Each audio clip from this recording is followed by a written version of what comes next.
ఇప్పుడు ఆయన ఓపెనింగ్స్‌కి అన్నిటికి తిరుగుతున్నారు. ఏం ఓపెనింగ్ చేశారో మొన్న మీకే తెలుసు. స్పందించడానికి ఎందుకంత టైం పడుతుందండి? కనీసం స్పందన లేదు. ఆయన ఎన్నో చెప్పి వచ్చారు. సుగాలి ప్రీతి కేసు అన్నారు. 30,000 ఆడ అమ్మాయిలు మిస్సింగ్ అయ్యారు. అది వాలంటీర్ల వల్ల డేటా బయటికెళ్ళిపోతుంది అన్నారు. ఏది నిరూపించలేదు. చాలా చాలా విషయాలు ఎత్తుకొచ్చారు. లడ్డూ విషయం అనేది నిజం కాదు. అలాంటి వాటి మీద బయటకొచ్చారు. నిజంగా జరుగుతున్న ఈ అఘాయిత్యాల మీద స్పందించమని కోరుకుంటున్నాం.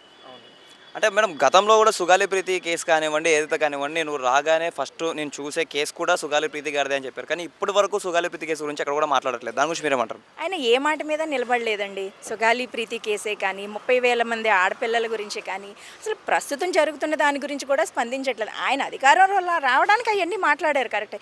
ఇప్పుడు పోనీ లైవ్‌లో ప్రతిరోజు జరుగుతున్నాయి. పోనీ అది వదిలేసేయండి. అధికారంలోకి రావడానికి ఏదేదో చెప్తాము, వచ్చేసాం అధికారం కాబట్టి ఇప్పుడు మేము అయన్నీ పట్టించుకోవాల్సిన పని లేదనుకుంటారు. ఇప్పుడు జరుగుతూ ఉన్న దాని మీద స్పందించండి కనీసం.